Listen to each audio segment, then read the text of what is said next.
Shri Swami Samarth motivation चॅनलमध्ये तुमचं स्वागत आहे. कसे आहात स्वामी भक्तांनो? तर आज खूप दिवसानंतर व्हिडिओ बनवत आहे. तर मला एक खूप सुंदर असा एक अनुभव शेअर करायचा आहे तुमच्यासोबत. तर अनुभव असा आहे की मी 3 दिवसापूर्वी एक छोटासा शॉर्ट व्हिडिओ मी टाकला होता. एक मी झाड आणलं आहे आणि त्या झाडाचा त्याला पिवळं फूल आहे. तर मी एक दिवशी असंच कोणाकडनं तरी पण ऐकलं होतं आणि यूट्यूबला माझ्याकडे तो एक व्हिडिओ पण असाच आपण स्क्रोल करतो तेव्हा माझ्याकडे एक व्हिडिओ आला होता. मराठीतनं पण होता आणि हिंदीतनं पण मी ऐकला. तर हे जे झाड आहे, तर हे झाड सत्यानाशीचं झाड असं म्हणतात. तर सत्यानाशी झाड, आता मी तो व्हिडिओ बघितल्यानंतर मला पण अर्थ कळाला. तर सत्यानाशीचं नाव हे असं का आहे की आपल्या घरात जी काय अडचण असते, जी काय करणी बाधा असते, जे काय आपल्या घरात नेगेटिव्हिटी असते, आपल्या आजूबाजूला नेगेटिव्हिटी असते, शेजारच्या घरांमध्ये वगैरे, तर हे सगळ्यापासून दूर करण्यासाठी आणि आपली आर्थिक परिस्थिती सुधारण्यासाठी, आपलं आरोग्य चांगलं होण्यासाठी मेडिसिन पण आहे ह्या झाडामध्ये. तर हे असं एक झाड आहे. तर हे मी खूप दिवस ऐकून ठेवला होता व्हिडिओ आणि मी म्हटलं आपल्याला कुठे मिळायचं. तर मग आता आपल्याला हे मिळण्यासारखं म्हणजे फक्त अक्कलकोट. आपण अक्कलकोटला जातो, तिथे आपल्याला खूप प्रकारची झाडं वगैरे दिसतात. मला तरी दिसलेली आहेत. हनुमान मंदिरात जाताना वगैरे, शेतामध्ये, रानामध्ये खूप सुंदर सुंदर अशी वेगळी झाडं असतात. जिथे पाणी खूप कमी आहे पण तिथे ही झाडं येतात. तर असं हे झाड डोंगर भाग, वृक्ष शुक्ष असं जंगल भाग त्या साईडला येतात जास्त करून. थोडेसे आपल्या इथे पण दिसतात, पण त्या बिया जर का पडल्या तर आपल्या इथेही कुठेतरी ते आलेले असतात. तर त्या झाडाचा खूप सुंदर असा अनुभव आहे.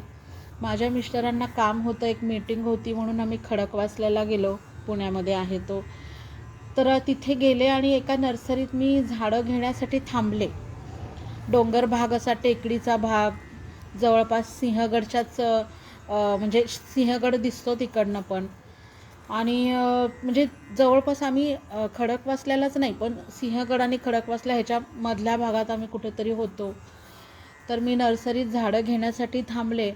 तर मी त्या नर्सरीत फिरत असताना खूप मला अशी झाडं दिसली वेगळी, असे पडीक जमिनीत वगैरे असे आलेली. तर मी तिथे गेले तर मला हे झाड दिसलं, म्हणजे असे 4-5 झाडं होती एका लाईनीत. तर मला एवढा आनंद झाला, म्हणलं अरे हे झाड इथे कसं काय. मी लगेच मिस्टरांना दाखवलं, ते पण म्हणले अरे हे झाड बरं झालं सापडलं. आणि मी तर डोक्यात असं ठेवलं होतं की आपण अक्कलकोटला गेल्यानंतर शोधूयात, तिथे दिसलं तर घेऊन येऊयात. पण तिकडनं एवढं झाड आणणं उन्हाळ्यात आणि ते आणेपर्यंत ते जगलं पाहिजे, जिवंत राहिलं पाहिजे, नाही तर ते इथे येऊन लागलं तर ते आपल्याकडनं मरायचं, असं काहीतरी माझ्या डोक्यात होतं. तर ते झाड मला मिळालं आणि मी लगेच काढून घेतलं आणि ते लगेच झाड हळूच मातीतनं मी अशी रोपं काढली. पण रोपं काढताना माझ्या हाताला भरपूर असे काटे टोचतात. त्या झाडाला भरपूर काटे असतात, छोटे छोटे छोटे, तर ते खूप टोचतात. तर ते मी तसेच घेतले आणि माझ्या हाताला सगळे काटे टोचले. मग मिस्टरांनी पण ते काटे काढले, मी पण काढले, हात धुतले. आणि ते झाडाचं मी ऐकलं आहे की ते झाड घरी आणताना काळ्या वस्त्रामध्ये गुंडाळून आणायचं. काळं कापड घ्यायचं नवीन कोरं आणि त्याच्यात गुंडाळायचं. आता मी ह्या आयडियाने गेलेच नव्हते की आपल्याला तिथे झाड मिळणार आहे वगैरे. तर मी मिस्टरांना म्हणलं आपण इथून गावातनं जेव्हा चाललो ना, तिथे कुठेतरी एक दुकान कपड्यांचं बघून थांबवा गाडी, कारण मला तिकडनं एक कापड घ्यायचं आहे. ते म्हणाले घे. तर अक्षरशः 30 रुपयामध्ये मला काळं वस्त्र म्हणजे काळा ब्लाऊज पीस मिळाला, फक्त 30 रुपयात कॉटनचा. आणि ते झाड मग मी लगेच गाडीतनं असं काढलं आणि ते गुंडाळलं ह्याच्यामध्ये, काळ्या कपड्यामध्ये. आणि मी लगेच गुंडाळलं आणि लगेच त्याला एक कुंडी पण घेतली रस्त्यात की गेल्या गेल्या हे झाड लावायचं, असं खूप छान. आणि ते काळ्या कपड्यात गुंडाळून ठेवलं आणि इतकं आश्चर्य झालं माझ्यासोबत जेव्हा ते झाड आम्ही म्हणजे गुंडाळायचं पण राहिलं होतं. तेवढ्यात माझ्या मिस्टरांना मेसेज आला, आमचे कुठेतरी थकलेले पैसे मिळाले.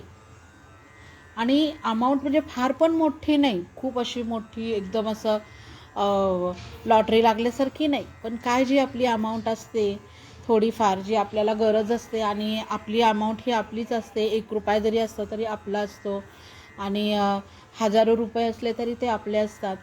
तर माझे पैसे अडकलेला हा मला मेसेज आला मिस्टरांना आणि ते म्हणले, "अरे आजच कसा काय?" मी म्हणलं, "अहो आपण झाड घेतलं आहे ना ते." म्हणजे मला इतका आनंद झाला. मिस्टरांना मी लगेच तो अनुभव सांगितला की मी ते ऐकलं आहे की धनधान्य म्हणजे हे झाड आपल्या घरात आणलं की आपली आर्थिक परिस्थिती, अडकलेला पैसा सुटतो आणि आपल्यामागे काय जी नेगेटिव्हिटी असेल, जी काही वाईट शक्ती असेल, करणी बाधा असेल, आपल्या म्हणजे भूतप्रेत काय असं आपल्या मागे एखादं उतारे बितारेतनं पण आलेलो असू, जे काय नेगेटिव्हिटी आपल्यासोबत आली असेल, तर हे सगळं झाड तुम्ही जेव्हा घरामध्ये एंट्री करता तुमच्या, तेव्हा तिथले सगळे दोष नाहीसे होतात. हे झाड काळ्या कपड्यामध्ये गुंडाळून जेव्हा तुम्ही घरात एंट्री केली तर हे सगळे दोष नष्ट होतात आणि आपलं घर आपल्यासाठी पवित्र होतं. तर हे झाड कसं आहे बघा, त्याला पिवळं फूल येतं आणि वर्षातनं 3च वार आहेत, 3 दिवस आहेत, काहीतरी विशिष्ट दिवस आहेत. आता मला ते लगेच आठवत नाही, मी ते व्हिडिओ मला परत पाहावा लागेल. तर ह्या दिवशी ते पिवळं फूल तोडून दह्यासोबत महालक्ष्मीला वाहिलं ना, ते फार सुंदर असतं. महादेवांना ह्याची पानं पण वाहतात, फूल पण वाहतात. महालक्ष्मीला हे फूल खूप प्रिय आहे, तिला दह्यासोबत हे फूल अर्पण करायचं असं मी त्या व्हिडिओमध्ये ऐकलं. आणि हे झाड जेव्हा आपण घरात आणू तेव्हा आपली सगळी नेगेटिव्हिटी जाते आणि अडकलेला पैसा मिळतो. ह्याचं मला लगेच तिथल्या तिथे मी रस्त्यातच असताना मला हा मोठा अनुभव आला. मग मी ते झाड घरी आणलं आणि पाण्यात ठेवलं थोडा वेळ की ते फुलावं परत असं कोमेजलेलं. आणि ते झाड असं आहे की आपण जेव्हा ते एकदा घरात आणू ना, तर त्याला काय होतं, काळ्या काळ्या मोहरीसारखे बिया येतात. त्या झाडाला जेव्हा फूल असतं आणि त्याला बिया येतात तर काळ्या काळ्या म्हणजे समजा की का आपली मोहरी असतात फोडणीची, बारीक बारीक मोहरी असतात छोटी छोटी, त्या मोहरीमध्ये आणि ह्या बियांमध्ये काहीच फरक नाही आहे. तर हे जे बी आहे हे त्या झाडातनंच मिळतं. आणि मग माझं काय झालं की 2-3 दिवसांनी ते झाड सुकलं माझ्याकडनं म्हणजे त्याला मी ते तिकडनं काढलं आणि आणलं. तर ते झाड सुकलं पण त्याच्यातनं मला एवढ्या बिया मिळाल्या त्याच्या, एवढे ते मला बिया मिळाले. तर मग मी काय केलं, ते झाडं माझ्याकडे अजून आहेत लावलेले, ते खाली तसेच आहेत पण वरचं सुकलं आहे. तर मला त्याच्या मोहऱ्यासारख्या मूठभर बिया मिळाल्या. तर त्या बियासुद्धा मी त्या मातीमध्ये पेरलेल्या आहेत.